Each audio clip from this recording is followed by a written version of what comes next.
Someone recently posted about security, and it reminded me of a strange experience I had in college. I thought you might enjoy hearing about it. When I was about 20 years old, I subleased a friend's place for the summer. It was one of those houses built for college students, located in a neighborhood filled with them.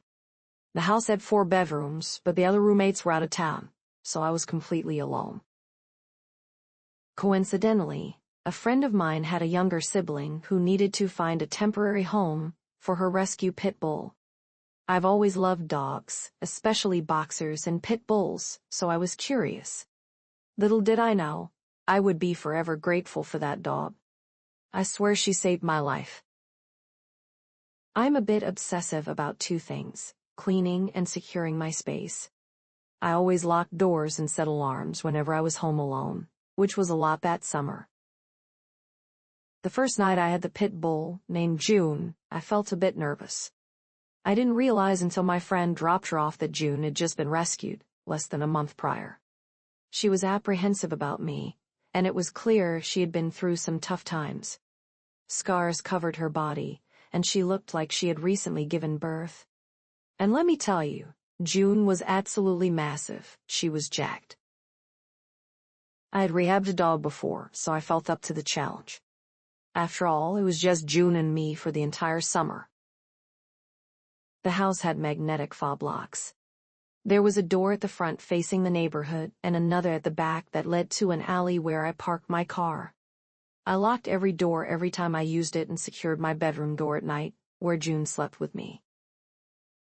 On the first night, I got into bed and directed June to the comfy bed I had prepared for her. But she decided she wanted to sleep with me instead. I barely slept, terrified that I might accidentally roll onto her and scare her. I was worried I'd end up with my face bitten off. On the second night, I fell asleep, only to wake up to June staring directly at me the next morning. We were bonding. By the third night, we were watching movies, snuggling, and I even shared my pizza crusts with her. She finally let me scratch her belly and started acting like a playful puppy instead of a scared rescue. The morning after that third night, I woke up early, around 6:30 or 7 a.m. I usually got up around 9 for my noon class. As I was coming out of my sleepy haze, I noticed June. She was snarling at the bedroom door, body slamming it, and lunging at the handle. It was terrifying, but I wasn't afraid of her. I quickly realized someone was outside my bedroom door, jiggling the handle. I lived in Texas, so I grabbed my 12-gauge shotgun from under the bed and racked it. The sound made everything go silent. "Who's there?" I called out. "Maintenance, we didn't mean to scare you. We're here to fix the dishwasher," came the reply.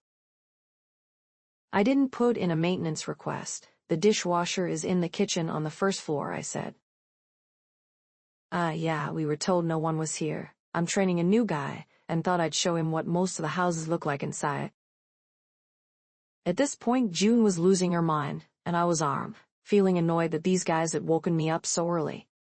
Then it hit me. I had deadbolted the doors. Maybe they had a way to bypass them, but I didn't know how. I should have been more scared, but I could tell these guys were terrified, especially with June going wild and my gun racked. I cracked the door just enough for them to see the gun and June, so I could also get a look at their uniforms.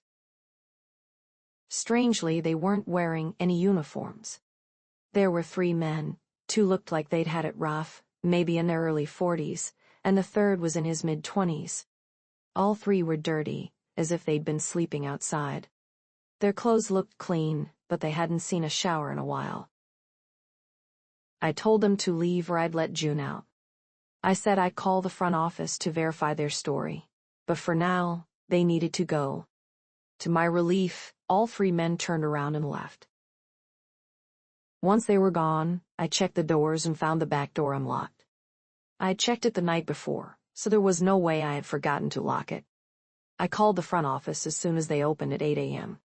They confirmed that they hadn't dispatched any maintenance workers that day and asked for descriptions of the men. I'm not sure if they were ever caught, but I hope they were. I've never been so scared in my life. I had used my gun for hunting, but had never pointed it at a person before. In that same housing complex, at least 5 women had been attacked in the weeks leading up to my encounter, so I was definitely on edge. I kept June the entire summer and wanted to adopt her.